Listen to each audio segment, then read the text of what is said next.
Culture Action, centre de professionnalisation des entrepreneurs culturels et artistiques, vous propose Culture Action Podcast. Aujourd'hui, changer de cap professionnel.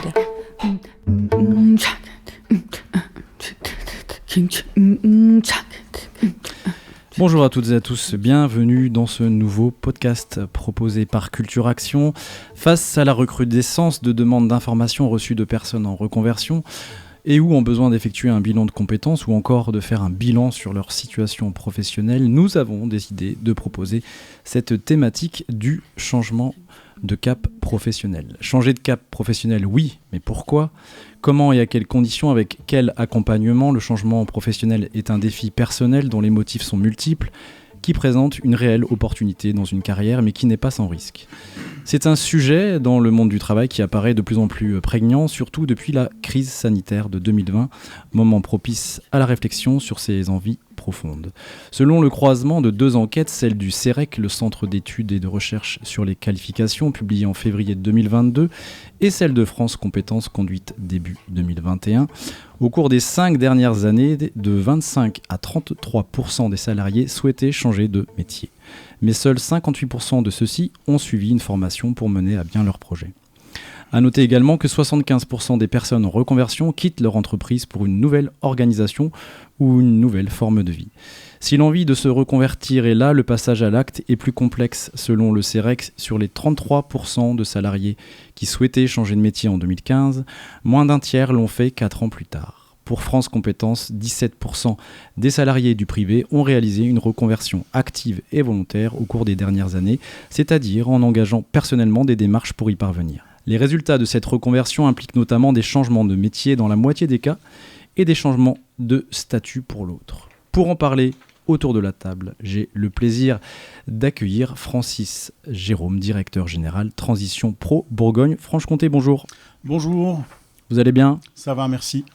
Un petit mot sur Transition Pro ? D'accord. Eh bien, Transition Pro, l'acteur majeur de la reconversion professionnelle auprès des salariés du secteur privé. J'aurai le plaisir de vous présenter tout à l'heure nos différentes missions, nos différents dispositifs de transition professionnelle et plus particulièrement les dispositifs adaptés aux intermittents du spectacle. À vos côtés, Clémence Douville, bonjour. Oui, bonjour Aurélien. Conseillère emploi pour Pôle emploi. Oui, tout à fait. Donc Pôle emploi peut également vous accompagner dans votre reconversion professionnelle. J'aurai le plaisir de vous en parler tout à l'heure également. Parfait. Et Inès Bensalem, bonjour. Bonjour Aurélien. Conseillère auprès des particuliers pour l'AFDAS. Exactement. C'est avec vous que nous commençons. Alors on va présenter déjà l'AFDAS en quelques mots. Donc l'AFDAS, qui est l'AFDAS ? L'AFDAS, c'est un opérateur de compétences qui est agréé par l'État pour développer les missions d'accompagnement en matière d'emploi et de formation. Donc nous couvrons 15 grands secteurs professionnels constitués de 31 branches historiquement dédiées aux industries créatives et culturelles. Cela représente plus de 70 000 entreprises ainsi que leurs salariés permanents. On a également 102 000 intermittents du spectacle et 276 000 artistes-auteurs. Notre singularité, c'est d'assurer l'accompagnement de nos publics spécifiques, comme les saisonniers par exemple, les sportifs professionnels et les sportifs de haut niveau, les journalistes pigistes de la presse écrite, des agences de presse, de la presse en ligne, les intermittents du spectacle et de l'audiovisuel et les artistes-auteurs. Et vous, votre rôle précisément ? Ma mission, c'est d'assurer justement l'accompagnement de ces publics spécifiques, de gérer leurs besoins en termes d'accompagnement professionnel. Alors, je ne l'ai pas dit tout à l'heure, mais dans cette émission, nous entendrons différents témoignages de personnes qui ont répondu à mon appel. Leur situation est différente. Vous serez invités parfois tous les trois en même temps, parfois seuls à réagir à ces témoignages. Alors, je propose que, allez, pour se mettre dans le bain, qu'on commence tout de suite avec un premier témoignage. C'est celui de Jeanne Antide. Bonjour, Jeanne Antide. Donc en 2015, j'avais le statut d'intermittente du spectacle comme chargée de production et j'ai décidé de quitter le régime de l'intermittence, le monde du spectacle et me spécialiser plus en communication, ce que je faisais déjà un petit peu. Donc du coup, je me suis dit comment je procède. Donc, étant intermittente, j'ai pu bénéficier quand même d'un certain nombre de mois de chômage. Donc, le Pôle emploi, je ne l'ai pas forcément sollicité, si ce n'est pour des petites formations, plus sur la micro-entreprise, puisque je cherchais un peu vers quoi j'allais. L'AFDAS, les formations qui m'étaient proposées étaient pas assez qualifiantes. C'était des formations courtes où il fallait que je paye moi, ce qui n'était pas du tout possible. Donc en fait, c'était pas du tout une valeur ajoutée pour pouvoir mettre ça sur mon CV. J'avais pas assez de financement pour pouvoir le faire, alors que ça faisait presque 25 ans que j'étais intermittente. Donc moi, je me suis tournée, parce que je suis très concrète, vers la boutique de gestion, qui m'a permis justement de faire un diagnostic sur la réalité, de me mettre éventuellement à mon compte, puisque je ne savais pas du tout en fait vers quoi j'allais, si ce n'est la communication, à mon compte ou pour une autre structure. Et voilà, donc après, j'ai eu la chance d'être embauchée par ailleurs comme chargée de communication, mais je n'ai pas refait de formation et j'ai pas bénéficié d'accompagnement particulier, si ce n'est la boutique de gestion pour faire mon diagnostic. Voilà. Moi, je me suis toujours formée de manière empirique, avec les limites que ça a, et je me rends compte qu'en vieillissant, ça continue. Alors, est-ce que c'est le dispositif de la formation continue qui ne me convient pas ? Est-ce que j'ai pas assez de points, alors que j'en doute et que j'aurais pu en bénéficier ? En tout cas, c'est ça qui me manque encore aujourd'hui, d'avoir des formations vraiment qualifiantes, pas des formations de 3 jours sur des petits dispositifs. J'aurais vraiment pouvoir bénéficier de vraies formations. Jeanne Antide, tout d'abord, pour lancer cette série des témoignages que nous écouterons. Alors, il y a plein de choses qui sont dites à travers son témoignage. On va déjà parler de l'offre de formation, puisque c'est surtout ça qui revient beaucoup de son côté. Comment, finalement, l'AFDAS fait pour avoir un catalogue, on va dire, de formations qui soit toujours, on va dire, mise à jour, en tout cas qui puisse correspondre à des demandes, qu'elles soient des demandes de formation courtes ou un peu plus longues. Alors, ce qu'il faut savoir, c'est qu'aujourd'hui, l'AFDAS ne finance que des formations liées à l'activité des intermittents du spectacle.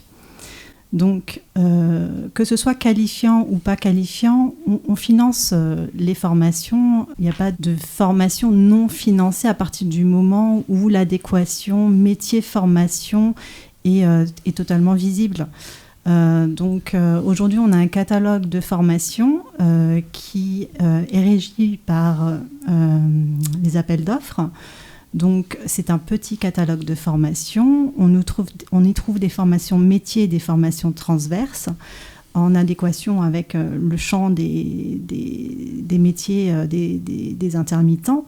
Mais ça ne constitue pas la globalité du financement que peut mettre en place l'AFDAS. Alors ça reste un cas particulier, on est bien d'accord, mais on s'en sert pour essayer de comprendre, par exemple quand on entend qu'elle n'avait peut-être pas assez de montants apparemment pour financer alors que ça faisait 25 ans qu'elle était intermittente. Comment est-ce possible, j'ai envie de dire ? Alors, l'AFDAS finance les formations en fonction de barèmes horaires et de plafonds. Donc on peut parfois prendre tout en charge, parfois il peut y avoir un reliquat à la charge de l'intermittent. Ce reliquat peut être financé peut-être par Pôle emploi, à voir avec cet opérateur.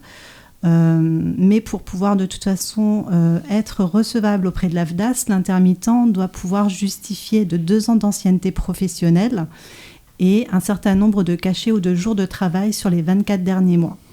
En ce moment, on remonte sur les 3 dernières années, suite à la crise sanitaire, mais voilà la base en fait d'accès à la formation auprès de l'AFDAS. Donc on est d'accord que quand un public vient vous voir, donc il faut que cette personne soit intermittente déjà, ou elle va l'être ? Alors, le statut ne rentre pas en cause, c'est-à-dire que si un intermittent n'a pas le statut, peut tout à fait être recevable auprès de l'AFDAS. Il lui suffit d'avoir le nombre de cachets ou de jours de travail sur les 24 derniers mois. Très bien. Et donc à ce moment-là, se met en place une sorte d'accompagnement personnalisé sur ses besoins, l'identification des besoins, j'imagine. Exactement, c'est tout à fait ça. Donc dans un premier temps, on fait ce qu'on appelle un diagnostic. Donc on prend en compte la demande de cet intermittent. S'il a un projet de formation, donc on l'étudie avec lui pour savoir quel est le besoin, quelles sont les compétences qui sont recherchées, est-ce que la formation rentre bien en adéquation avec son projet. Et si c'est le cas, on lui explique comment on peut financer. Et si on ne peut pas financer, vers quel autre opérateur il peut solliciter. Voilà, il y a des étapes un peu clés dans cet accompagnement. Est-ce que ce genre d'accompagnement chez vous est cadré ? Est-ce qu'on sait qu'une personne doit venir vous voir au moins 2-3 fois avant de pouvoir vraiment déterminer un vrai projet de formation ? Ça dépend. Ils ont parfois, souvent même, le projet de formation déjà bien en tête. Il peut venir à plusieurs reprises. Il n'y a pas de limite. S'il y a un besoin qui reste, qui n'a pas été identifié, il peut très bien nous solliciter à tout moment. Dans ce catalogue d'offres de formation, justement, alors là, elle a beaucoup insisté sur la notion de formation qualifiante. Voilà, à partir de combien de jours vous pouvez proposer une formation et elles peuvent aller jusqu'à combien de temps ? On ne fonctionne pas en nombre de jours, pas du tout. Tout dépend du besoin. Ça peut très bien être d'une journée de formation à 140 heures de formation. Il n'y a pas de limite en nombre d'heures. La limite, elle va peut-être se situer au montant financé par rapport à la formation. Dans cet accompagnement, quel genre d'outils aussi vous utilisez vous pour être au plus juste et en tout cas au plus près peut-être de ses besoins ? Comment arriver à bien identifier les besoins avec la personne et ensuite l'accompagner comme il faut ? Alors comme ça fait plus de 50 ans maintenant qu'on a l'expertise de nos branches professionnelles, on maîtrise bien les différents métiers de ces intermittents et notre capacité à tout de suite identifier le besoin de la personne. Donc soit le besoin est déjà identifié par la personne et donc on a juste besoin de travailler avec elle sur son ingénierie financière au final, soit le projet n'est pas bien défini, donc on a besoin de questionner la personne, de savoir ce qu'elle souhaite faire, où elle souhaite aller, et ensuite définir un plan d'action avec elle, une co-construction en fait de son plan d'action pour déterminer quelle formation, quel organisme, est-ce qu'il y a un besoin de certification ou pas de certification, est-ce qu'une VAE peut être envisagée aussi. Donc tout ça se définit en fonction des échanges qu'on peut avoir avec la personne. Voilà, justement, en termes de conclusion à ces échanges-là, qu'est-ce que vous pouvez proposer ? Vous avez parlé d'une VAE, il y a d'autres choses aussi également ? Alors on a l'appui conseil carrière, donc, qui est l'accompagnement qui est destiné aux intermittents du spectacle, mais également à des salariés permanents du spectacle vivant. Donc cet appui conseil carrière ne se substitue pas du tout au CEP, attention, c'est bien... Alors on va préciser les sigles quand même. Oui, alors le CEP, c'est le conseil en évolution professionnelle. Donc des opérateurs ont été définis pour suivre ce conseil-là. Et l'AFDAS a mis en place donc un appui conseil carrière pour aider justement les personnes de nos secteurs à valider leurs besoins, enfin en tout cas de pouvoir être guidés, orientés par nos services en fonction de leurs demandes. Et puis la VAE, évidemment, la validation des acquis de l'expérience. Exactement. Eh bien, on va prendre une autre question également, un autre témoignage. C'est Amandine maintenant qui nous rejoint dans ce podcast de Culture Action. Je suis Amandine. J'étais chargée de relations avec le public au Centre dramatique national de Besançon, le théâtre. J'ai occupé cette fonction pendant 11 ans. Et en juillet dernier, j'ai décidé de changer de cap professionnel. C'est quelque chose qui s'est fait en plusieurs étapes. Ça faisait de nombreuses années que je voulais retourner à mes premiers amours, la création plastique. J'ai fait une école d'art, mais j'avais pas choisi cette voie de la création en sortant de mes études, parce que ça me semblait être un métier trop instable, avec lequel on pouvait pas gagner sa vie. Donc, je me suis orientée plutôt vers la médiation, un endroit qui me semblait être plus simple. Voilà, donc en juillet dernier, j'ai voulu changer de cap. Je me voyais pas quitter ce poste en CDI que j'occupais depuis 11 ans du jour au lendemain. Donc c'est une décision qui s'est prise en plusieurs temps. Dans un premier temps, j'ai décidé de mettre en place un bilan de compétences, donc l'année qui a précédé mon départ. J'ai été suivie pendant 1 an par Label Ouvrage, qui est une structure qui est spécialisée dans les bilans de compétences dans le milieu culturel et artistique. Et puis, parallèlement, j'ai commencé à prendre contact avec Culture Action à Besançon pour avoir un accompagnement individualisé. J'ai suivi avec eux la formation Entreprendre dans les arts visuels. Et puis, donc en juillet dernier, est venu donc le moment de négocier une rupture conventionnelle avec la structure, mon employeur, qui s'est très bien passé. Donc c'est un moyen aussi qui m'a permis d'assurer du chômage, d'avoir du chômage, de pas changer de cap, que ce soit en douceur. Plein de choses à dire à ce sujet. On voit que changer de cap professionnel, évidemment, ça implique un processus. La notion de temps devient importante. Il y a plusieurs étapes à traverser. Une réaction autour du plateau qui se lance. Clémence Douville. Oui, bonjour Aurélien. Alors moi je suis Clémence Douville, conseillère emploi à Pôle emploi.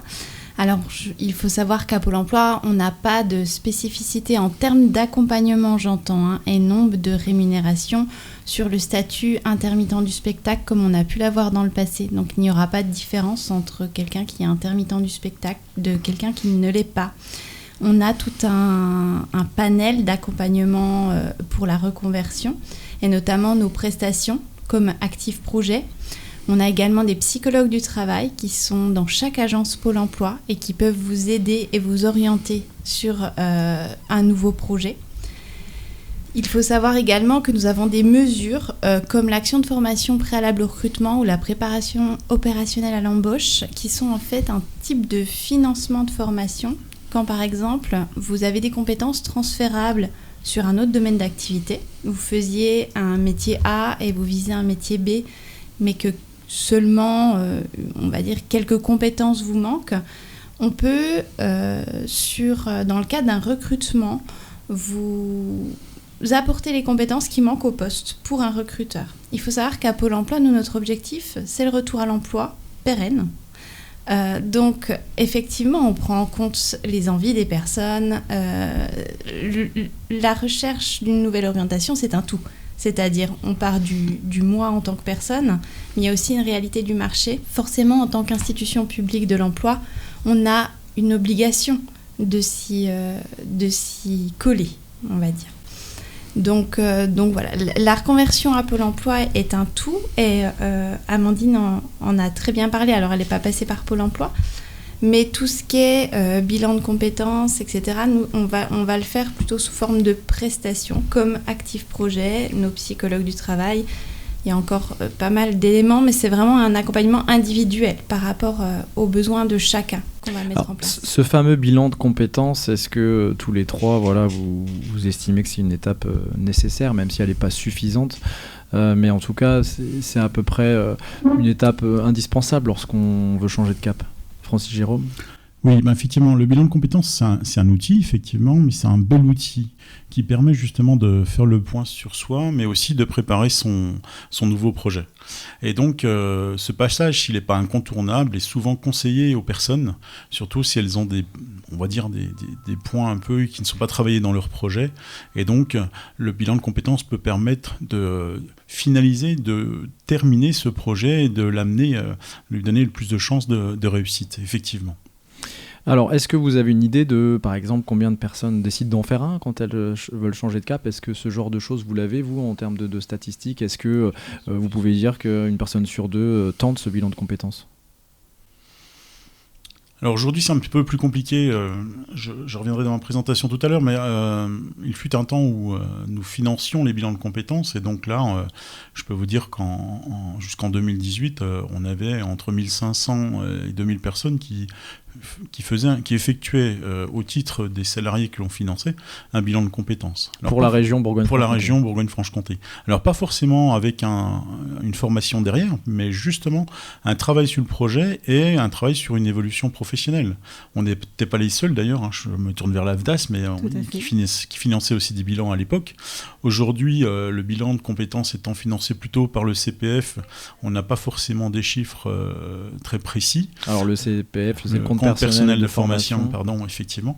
Donc on n'a pas de chiffres forcément très précis, mais on sait que certaines personnes passent par là de manière, on va dire, très motivée, parce qu'elles ont besoin que leur projet soit au plus près de la réalité et soit bien construit et qu'ils aient pu se confronter à la réalité socio-économique.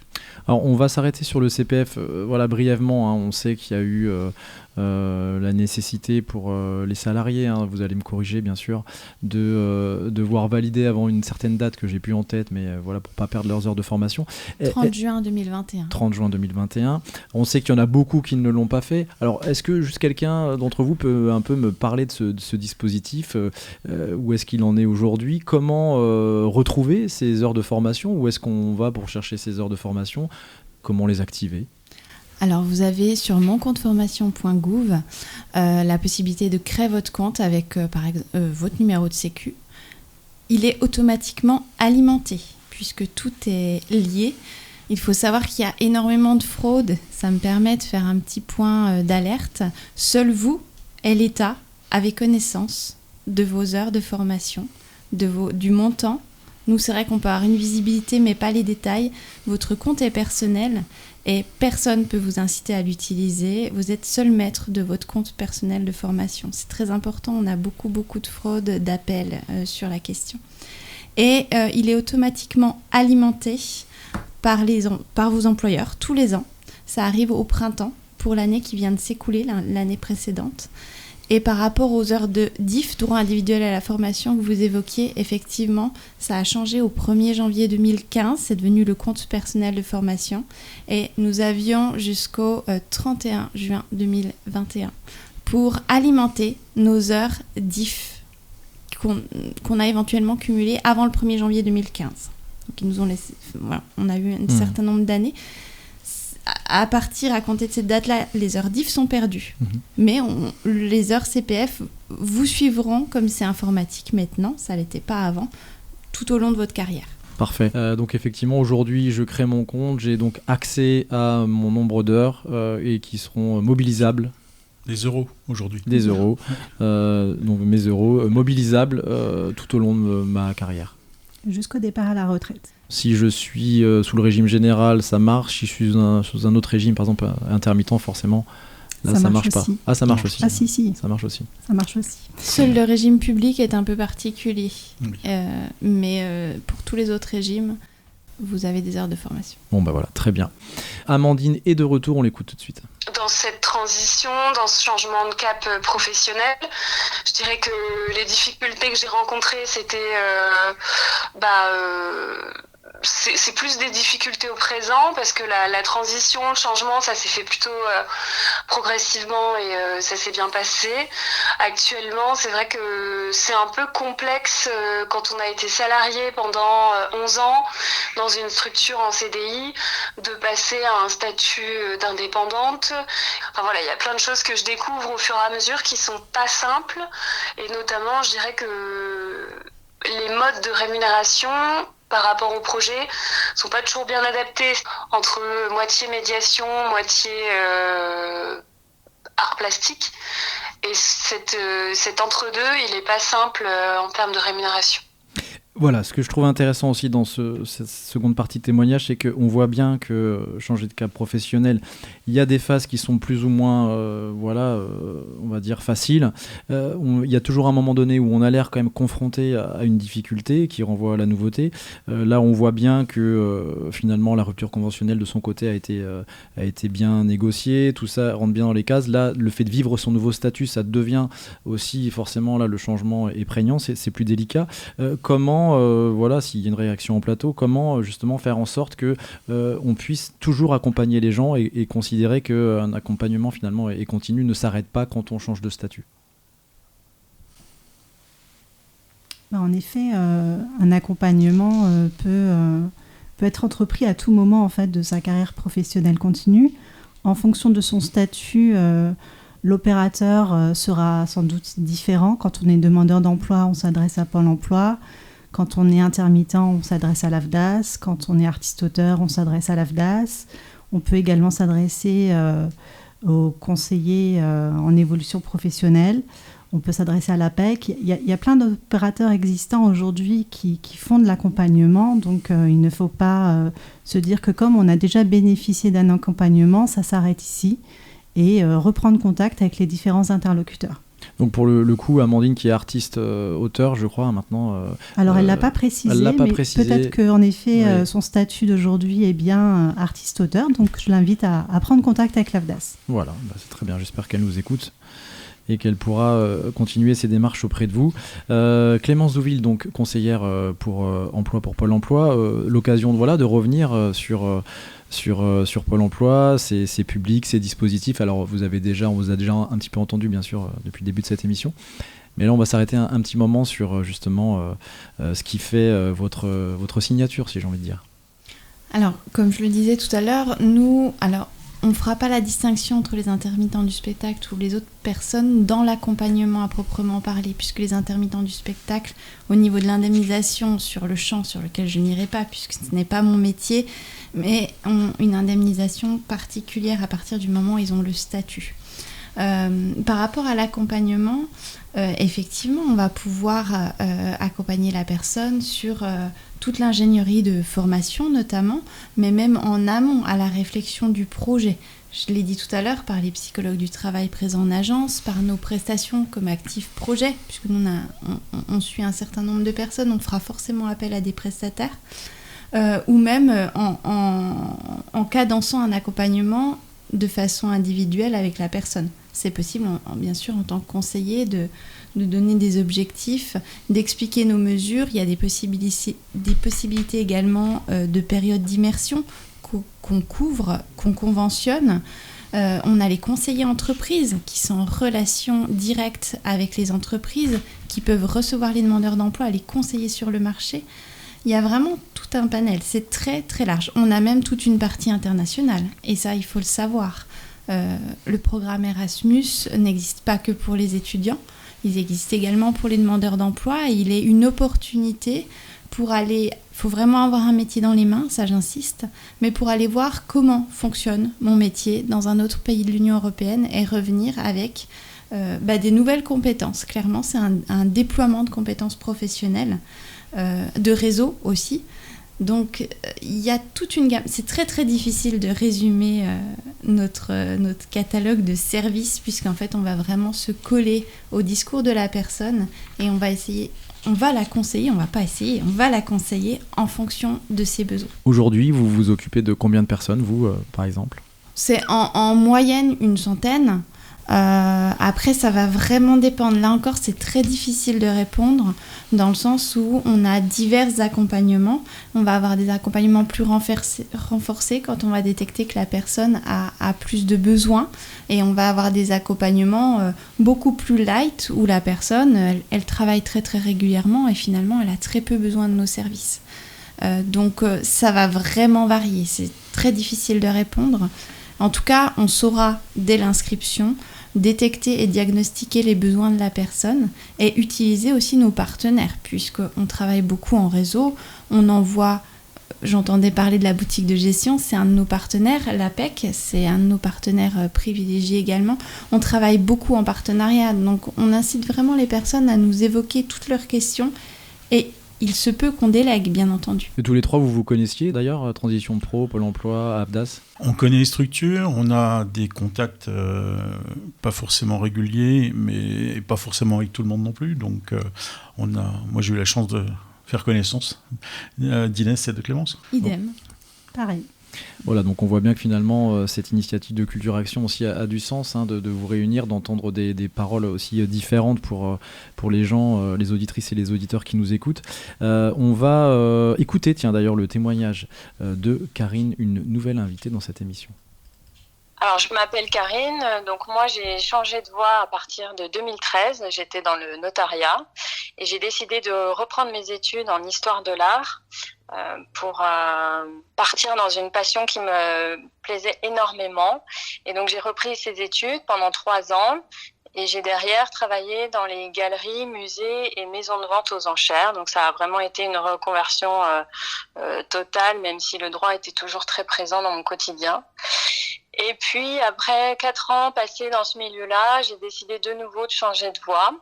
tout en restant dans le monde culturel. Donc pour ça, j'ai passé un bilan de compétences que j'ai demandé moi-même, que j'ai financé moi-même.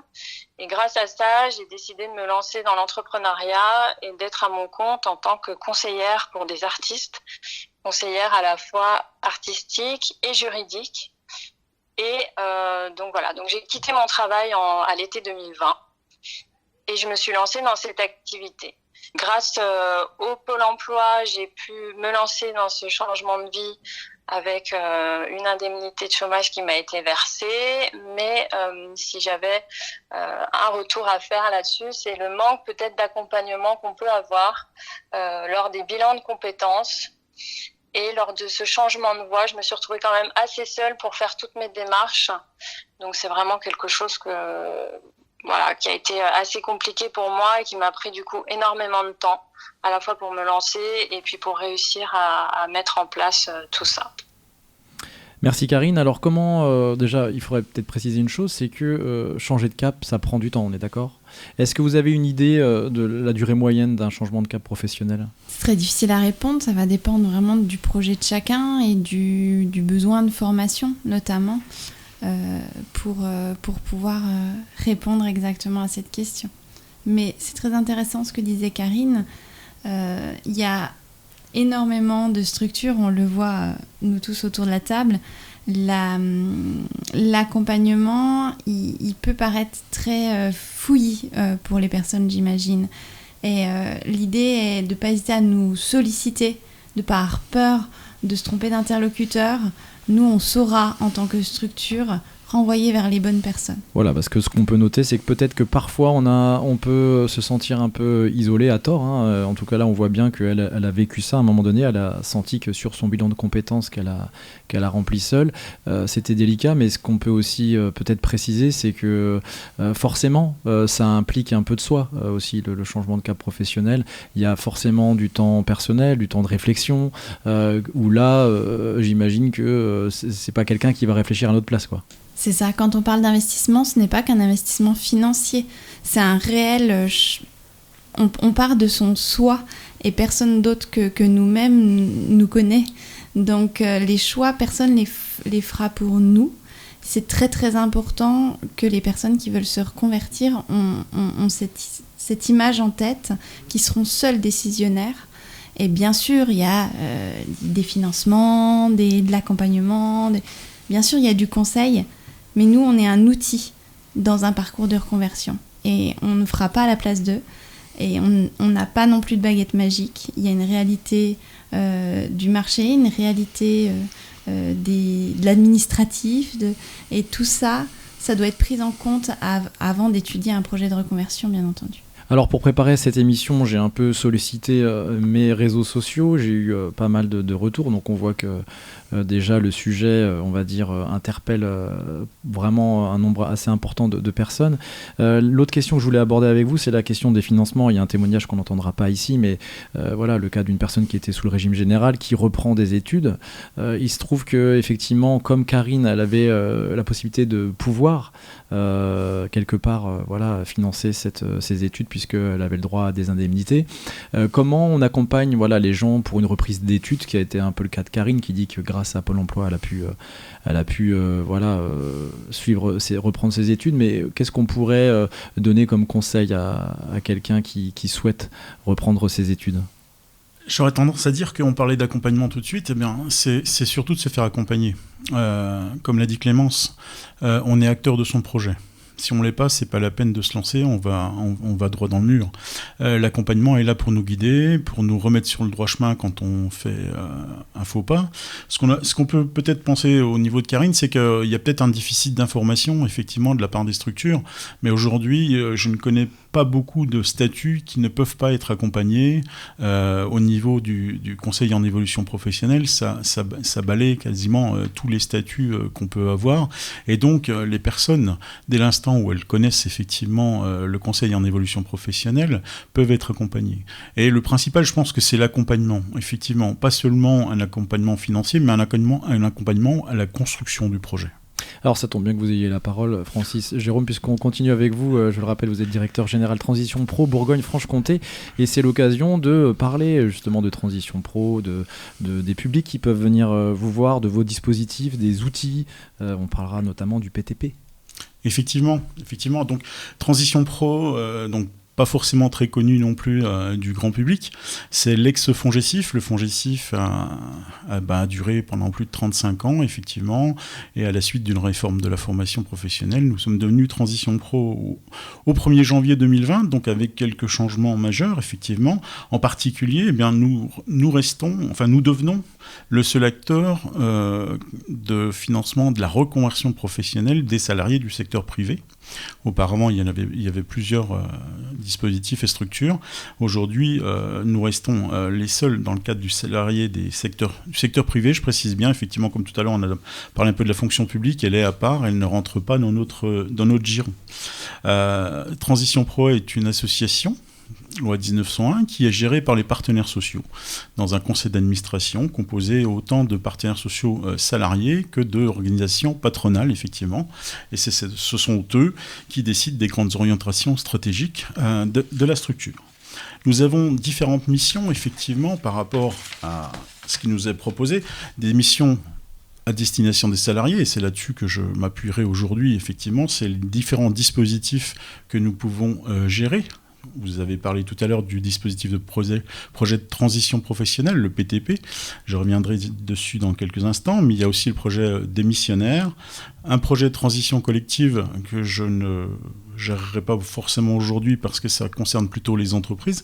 Et puis nous finançons également, comme l'AFDAS, la VAE, qui est aussi un dispositif qui permet effectivement d'évoluer. Nous avons d'autres missions à destination des institutionnels et des pouvoirs publics. Je ne m'arrêterai pas dessus particulièrement, sauf si vous le souhaitez, bien entendu. Et enfin, un dispositif aussi qui est très peu connu du grand public, c'est le dispositif CLEA, qui est un premier niveau de diplôme, un socle de compétences que l'on peut obtenir effectivement assez facilement. Voilà. Je vais plutôt revenir sur le projet de transition professionnelle, donc qui est à destination de tous les salariés du secteur privé. Donc salarié veut dire en emploi. Si les gens ne sont pas en emploi, ils sont vers Pôle emploi, effectivement. Et pourtant, le cas des intermittents, c'est un peu spécial, effectivement, parce qu'ils ne travaillent pas tout le temps. Et ils ne sont pas forcément considérés pour autant comme demandeurs d'emploi chez nous, effectivement. Alors, pour bénéficier d'un projet de transition professionnelle, il faut avoir un projet de reconversion, tout d'abord, parce que s'il n'y a pas reconversion, il n'y a pas financement de la part de Transition Pro. L'évolution professionnelle ne rentre pas dans cette ligne de compte, sauf s'il y a véritablement un changement de métier que nous, on définit par un changement de code ROM, alors le répertoire opérationnel des métiers et des emplois, c'est ça ? Tout à fait. Voilà. Et donc c'est vrai que ça ne parle pas forcément à tout le monde, mais il s'agit véritablement d'un changement de métier, même si c'est à la marge. Il faut effectivement qu'il y ait une reconversion, effectivement. Et c'est ouvert à tous les salariés, donc intermittents du spectacle, aussi bien techniciens du spectacle vivant, techniciens du spectacle enregistré et les artistes du spectacle, effectivement. Je précise juste les conditions d'ancienneté, ça fait quelques chiffres, mais enfin, comme ça vous le verrez, mais vous pouvez les retrouver sur tous les sites internet des Transitions Pro. Il faut avoir 220 jours de travail ou de cachet répartis sur les 2 à 5 dernières années, suivant les cas de figure. Et je ne vais pas rentrer forcément dans les détails, mais pour les techniciens du spectacle enregistré, il faut 130 jours de travail sur les 24 derniers mois ou 65 jours sur les 12 derniers mois. Vous voyez, on peut retrouver sur notre site internet toutes les informations en fonction des catégories, effectivement. Et enfin, surtout pour le savoir, pour demander une prise en charge, il faut soit être en emploi, soit en contrat, soit être dans les 4 mois au plus tard du dernier contrat. Cette prise en charge, c'est quoi exactement ? La prise en charge, c'est la prise en charge en fait du coût de la formation, mais aussi du salaire que la personne pourrait toucher pendant la formation, en comptant effectivement ce qu'elle a gagné dans les derniers mois de ses prestations, effectivement, ce qui lui permet de continuer à vivre comme si elle était restée intermittente du spectacle et en fonction de ses cachets qu'elle a pu toucher et qu'elle aurait pu toucher, effectivement. Et il y a effectivement quelques frais annexes qui sont possibles aussi si la personne s'en va assez loin de chez elle. Très bien. Vous vouliez préciser aussi sur peut-être le dispositif démissionnaire ? Alors, le dispositif démissionnaire, c'est un peu plus compliqué parce que c'est réservé aux salariés en CDI, et donc CDI véritablement, et qui doivent avoir 1300 jours de jours travaillés dans les 5 dernières années. Ce qui, si vous faites le calcul rapidement, où on travaille à peu près de 120 à 230 jours, ne laisse pas beaucoup de marge de manœuvre. Donc il faut avoir quasiment travaillé pendant les 5 dernières années de manière ininterrompue pour permettre la recevabilité au dispositif démissionnaire. Et qu'est-ce que ce dispositif ? Il nous apporte une possibilité, c'est de démissionner tout en ayant la possibilité de toucher les allocations de retour à l'emploi. Pour ce faire, il faut donc ce n'est pas une rupture, c'est dans un cas où il n'y a pas de rupture conventionnelle. Alors ça peut effectivement remplacer une rupture conventionnelle. C'est pas tout à fait le même dispositif tout de même, puisque dans le cas de la rupture conventionnelle, il y a des indemnités, mais effectivement certains employeurs ne le souhaitent pas. Et le dispositif démissionnaire permet effectivement de pouvoir quitter son emploi dès l'instant où on a les conditions d'ancienneté et de toucher les allocations de retour à l'emploi, avec dans ce cadre-là un projet que nous, structure Transition Pro, allons valider comme réel et sérieux. Si c'est le cas, la personne peut continuer son projet. Si ce n'est pas le cas, elle ne doit pas démissionner, bien entendu, puisqu'elle ne pourrait pas toucher les allocations de retour à l'emploi. Pour illustrer cet exemple, nous allons écouter Rachel. Je m'appelle Rachel, j'ai fait un parcours avec Transition Pro, c'était fin 2019 en fait, j'ai contacté une première fois un CEP en fait parce que j'étais depuis 7 ans en fait dans le champ du handicap et je souhaitais changer de voie et puis évoluer aussi professionnellement. Et il n'y avait pas trop d'issues qui se proposaient jusqu'à ce qu'on parle en fait du dispositif démissionnaire qui date de 2019 justement, il n'était pas encore très connu à ce moment-là. Et puis avec le confinement qui arrivait en 2020, mon choix aussi de partir de là où j'étais et d'aller vraiment vers autre chose s'est un peu confirmé. Et du coup, j'ai suivi le parcours, donc j'ai rencontré le CEP, j'ai dû faire mon dossier pour pouvoir bénéficier en fait du dispositif démissionnaire, Et l'idée c'est de repartir en fait sur un master 2 pour dans le champ en sciences sociales, dans le champ de la gérontologie, pour travailler dans ce milieu-là. Et évoluer aussi professionnellement sur des postes plutôt de cadre, quoi. Et donc j'ai fait mon master 2 donc en 2020-2021. Alors j'étais vraiment tout juste dans les clous en fait pour déposer mon dossier et l'acceptation a eu lieu je crois au mois de juin-juillet. Bon, moi j'avais déjà fait les préinscriptions quand même à la fac, mais tout s'est bien passé pour que je puisse démissionner au bon moment, rentrer vraiment à la rentrée 2020 sur le master 2 mais j'étais vraiment juste dans les délais, quoi. Et l'enjeu c'était de pouvoir passer à la bonne date pour qu'ensuite moi je puisse mettre en place mon préavis pour la démission, etc. Donc là il y a eu une zone d'incertitude parce que les délais sont quand même assez longs entre le moment où on fait notre dossier et le moment où en effet on sort du système pour rentrer dans un autre. Et là il y a une gestion du temps qui est pas simple à anticiper, je dirais. La chose positive, c'est que la première fois que j'ai contacté le CEP, il n'a pas tout de suite pensé au dispositif démissionnaire, mais comme je disais, il était assez récent, puisque c'était en 2019, fin 2019. Moi, j'en ai entendu parler, je sais plus, par une personne, en fait, et c'est à ce moment-là que j'en ai parlé, et il m'a dit, ah bah oui, en effet, c'est possible de passer par ce dispositif-là.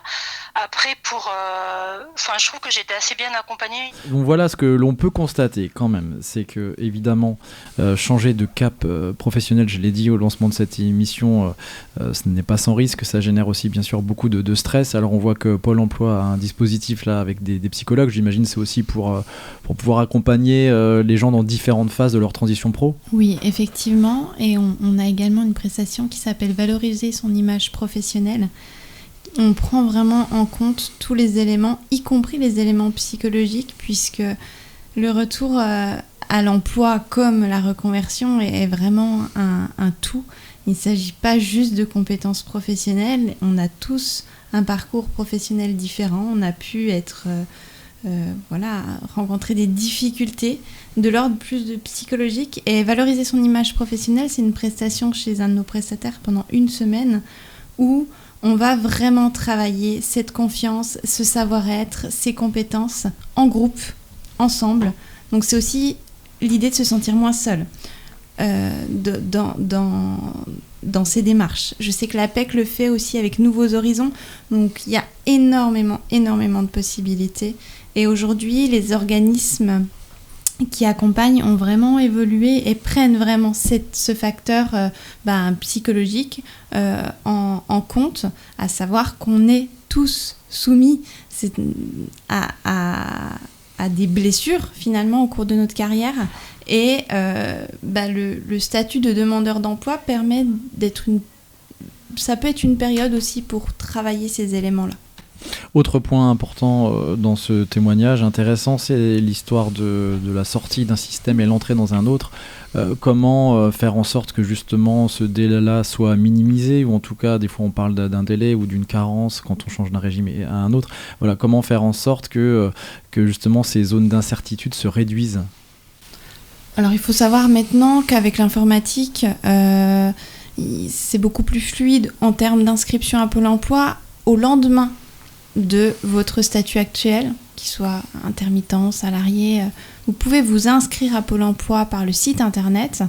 Il faut savoir que les conseillers indemnisation vont immédiatement traiter votre demande. Alors ils ne vont pas vous recevoir physiquement, mais tout l'informatique va leur permettre de traiter votre demande et de vous appeler s'il manque des éléments. Et puis, le système informatique, à la fin de l'inscription, donc sur pôle emploi.fr, va vous permettre de prendre un rendez-vous. Et ce rendez-vous, ce sera le rendez-vous de diagnostic avec un conseiller comme je le suis, pour pouvoir voir quel accompagnement sera le plus adapté pour vous. On gère d'abord les droits, puisqu'on sait très bien que ça va être quelque chose de très anxiogène. Et ensuite, le rendez-vous, il sera programmé dans les 15 jours, mais vous êtes inscrit à la date. Vous avez le statut demandeur d'emploi dès l'inscription sur Internet. Très bien. Revenir avec vous, Francis Jérôme, oui. Je voulais juste revenir sur le dispositif démissionnaire, parce que justement, c'est timé. C'est pour ça aussi que Rachel a dû certainement calculer au plus juste, parce que dans son cas à elle, il y avait une rentrée en formation en septembre. Et donc, il y a un cadre timé, puisque quand nous, on valide le caractère réel et sérieux du projet de la personne, elle a 6 mois pour démissionner. Et ensuite, une fois qu'elle est à Pôle emploi, elle a effectivement encore 6 mois pour mettre en œuvre son projet. Sauf que là, effectivement, dans ce qu'on entend, elle a été accompagnée par le CEP au printemps, voire début de l'été, et donc elle a dû déposer son dossier rapidement pour pouvoir être pris en compte par rapport à son entrée en formation en septembre. Donc c'est vrai qu'il y a un timing de toute façon, vaut mieux s'y prendre le plus tôt possible, mais après, il y a un calcul à faire, effectivement, pour ne pas se retrouver embêté. Mais comme l'a dit Clémence, c'est du rapide aujourd'hui. Tout est dématérialisé, donc dès l'instant où les démarches sont faites, on est pris en compte dans les 24-48 heures. Nous, au niveau des dossiers démissionnaires, on a 2 mois pour donner une réponse. C'est le cadre légal de la loi, mais ça peut aller effectivement très vite. Mais il faut effectivement avoir bien anticipé les choses. Le démissionnaire, le dispositif... Passage obligatoire par un conseiller en évolution professionnelle. Ça veut dire que ça prend du temps aussi, puisqu'on va travailler son projet pour le présenter et le rendre à Transition Pro de manière à ce qu'il soit pris en compte comme réel et sérieux. Et donc ça peut prendre du temps. Donc il faut effectivement anticiper les choses et ne pas se précipiter. L'urgence n'est jamais bonne conseillère. Je voudrais juste qu'on revienne peut-être... Oui, je compléterai juste sur le dispositif démissionnaire parce qu'on a plusieurs questions sur suis-je éligible, etc. Il y a un site internet démission-reconversion.gouv.fr qui est très bien fait. Vous pouvez voir votre éligibilité et toutes les petites astérix à prendre en compte lorsqu'on veut se lancer dans ce projet. Très bien. On va peut-être terminer avec vous, Francis Jérôme, juste sur... vous avez parlé de la VAE aussi tout à l'heure, peut-être redire un petit mot dessus. Et le dispositif Cléa, c'est ça ? Oui, effectivement. Alors la VAE, on finance aujourd'hui l'accompagnement, globalement, du fait du temps du FONGECIF, on l'a financé, on a perdu le financement fin 2018, et avec l'arrivée du Covid et les confinements, effectivement, on nous a redonné la main sur le financement de l'accompagnement VAE, et donc on finance effectivement un accompagnement depuis le début jusqu'au passage en jury, et on rappelle que la VAE, c'est la validation des acquis de l'expérience, c'est-à-dire que ça permet effectivement, dans les meilleures conditions, de pouvoir obtenir un diplôme sans pour autant passer passer par la case formation. Effectivement. Et donc, le mieux, c'est aussi d'être accompagné pour préparer ce passage devant un jury. Et donc, on finance cet accompagnement dans le cadre de ce qu'on appelle, nous, une expérimentation depuis avril 2020 et jusqu'à mai 2021. Mais si vous suivez un peu l'actualité juridique, eh bien, la VAE va revenir sous un autre format à partir de 2023. Nous continuerons à la financer avec des ajustements que je ne veux pas rentrer dans le projet de loi qui est en cours d'être voté, qui va sortir là, le projet de loi travail, où la VAE a un paragraphe exprès, mais nous continuerons à financer cette VAE, et donc ça peut être un très bon intérêt pour les gens qui ont une belle expérience, effectivement, et qui veulent l'avoir reconnue. Sébastien, tu as une question ? J'aurais éventuellement un témoignage. Je me suis retrouvé à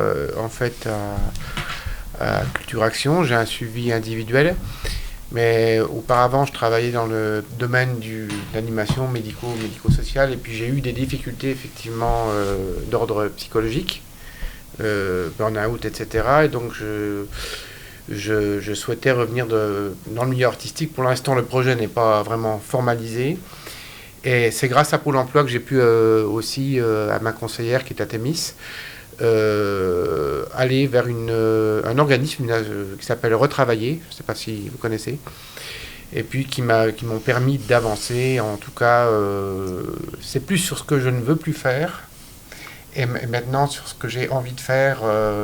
Ce n'est pas encore très précis, très formalisé, mais il y avait ce désir-là de retourner vers l'artistique, parce que c'est quelque chose qui me plaît. J'ai été artiste, chanteur, il y a une quinzaine d'années, j'avais tenté l'intermittence. Et en fait, je me suis rendu compte que dans mon parcours, j'ai eu plein de moments où j'ai fait des choix qui étaient des non-choix. Et vous parliez justement de l'urgence de se lancer dans des choses et pour faire plaisir aux autres et pas se faire plaisir à soi, et se retrouver dans le mur, ce qui m'est arrivé. Donc maintenant, j'ai pris une décision un peu plus radicale de réfléchir et de faire des choses qui me plaisent, et quoi qu'il en coûte. Merci Sébastien. Donc ce qu'on peut quand même remarquer, c'est que il y a aussi cette notion il a utilisé le terme de burn-out, c'est quelque chose auquel vous avez été confronté.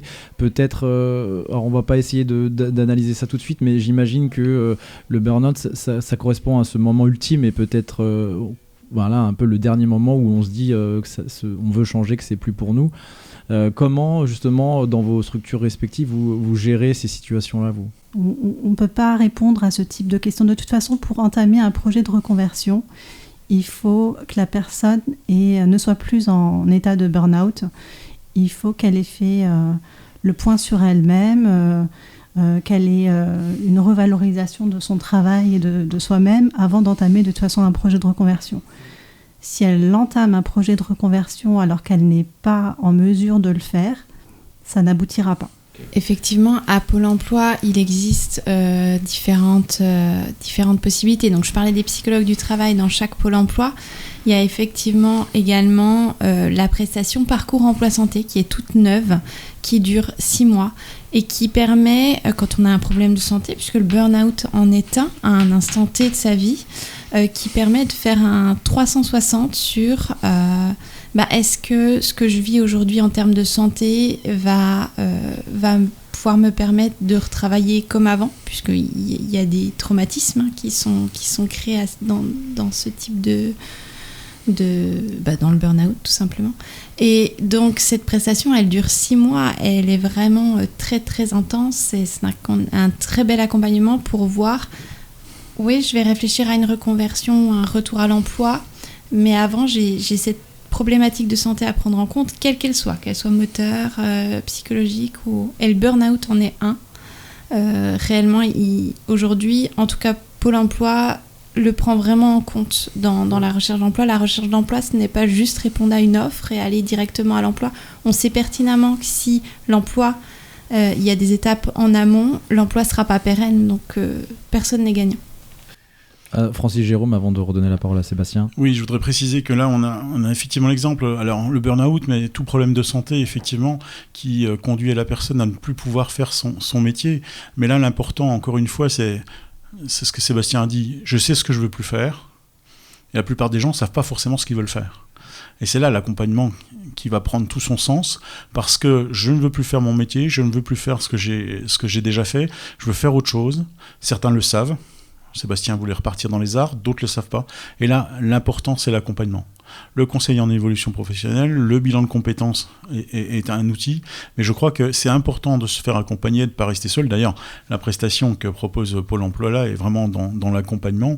Et effectivement, les problématiques de santé, nous, dans le cadre de nos demandes de financement de formation, on les a vues exploser depuis une dizaine d'années, où effectivement les motivations de changement sont la santé.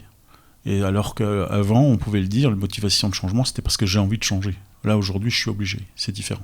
D'ailleurs, je précise que lorsque j'ai passé cet appel à témoins sur mes réseaux sociaux, certains m'ont répondu l'avoir fait aussi la démarche seule. Voilà, il y a aussi, alors pour des raisons qui les concernent, hein, mais ce qu'on voit bien, c'est qu'il y a aussi tout peut-être un ensemble de personnes qui à la fois n'ont pas cherché l'information où il fallait, à la fois ne veulent pas, et peut-être aussi tout simplement, j'ai eu aussi ce genre de réponse qui avait peur que ça prenne du temps, peut-être plus de temps que s'ils le faisaient eux-mêmes. Bon, après voilà, c'est un ajustement à faire, on imagine, au niveau personnel. Quelle est la clé, selon vous, pour réussir sa reconversion professionnelle ? On commence par vous, Francis, Jérôme ? Oui, je crois que je l'ai dit un peu déjà tout à l'heure, mais je pense que c'est l'anticipation et prendre son temps. Travailler dans l'urgence parce qu'il y a une date d'entrée en formation très rapide, c'est pas forcément la meilleure solution. Prendre son temps, donc se faire accompagner par un organisme. Hein, il y a 5 opérateurs privés, 5 opérateurs dans le cadre du CEP, dont Pôle emploi d'ailleurs, qui est avec nous. Et donc je pense que l'important c'est ça, c'est de prendre son temps dans l'accompagnement et la construction de son nouveau projet, de bien se mettre face aux réalités socio-économiques, et ensuite on y va. Clémence Douville. Alors je dirais effectivement faire le tri entre les opérateurs, prendre contact et vraiment se cadencer en termes de rendez-vous, en termes de qui fait quoi, où, comment, se faire une sorte de brainstorming de tout ce qui existe sur la reconversion. Je rejoins Francis en disant prendre son temps. Je vois énormément de personnes qui veulent tout de suite entrer en formation parce que c'est cette formation, je peux vous assurer par expérience que ces personnes-là ne sont pas forcément à l'emploi dans ce domaine-là à l'issue de la formation, parce qu'un nouveau métier, il faut s'y confronter, il faut aller voir, nous on conventionne des stages, donc c'est aussi ça, se confronter au futur métier, ça c'est une clé de réussite indéniable, et questionner des personnes qui sont actuellement sur ces postes. Inès Bensalem, même question pour vous. Je rappelle, vous êtes conseillère auprès des particuliers pour l'AFDAS. Alors moi, je dirais d'oser le changement. Ne pas avoir peur de changer. Mais attention, je lui mets des guillemets quand même. Hein. C'est-à-dire ne pas changer pour changer. Il faut vraiment que le projet soit viable, qu'il ait bien évidemment répondu à toutes les questions restées sans réponse. Et voilà, ne pas avoir peur en fait. Hein. Quand on est sûr de son projet, il faut se lancer. Au total, ce sont près de 2 millions d'actifs français qui ont changé de métier depuis 5 ans, un mouvement qui a été amplifié par la crise sanitaire. Et donc ces Français qui avaient le besoin de faire autre chose ou de faire la même chose mais différemment, dans un autre cadre. Avant la crise sanitaire en 2015, 33% des salariés souhaitaient changer de métier ou d'orientation professionnelle, un taux qui est remonté à 47% en 2021. Toutefois, vous l'avez compris, entre vouloir et pouvoir changer, il y a toujours une marche, voire plusieurs, qui peuvent être hautes à franchir. Quand on prend en plus la considération du contexte économique international, l'enjeu des reconversions professionnelles donc apparaît devoir être une vraie priorité. Nous espérons vous avoir donné quelques pistes aujourd'hui. Je tiens à remercier donc Clémence Douville, conseillère emploi pour Pôle emploi. Merci. Merci à vous, Aurélien. Merci Francis. Jérôme, je le rappelle, vous êtes directeur général Transition Pro Bourgogne-Franche-Comté. Merci. Merci Inès Bensalem, conseillère auprès des particuliers pour l'AFDAS. Merci beaucoup. Merci à toutes et à tous de nous avoir suivis pour ce podcast proposé par Culture Action. Et on remercie également Radio Campus Besançon 102.4 FM de nous avoir accueillis dans ses studios.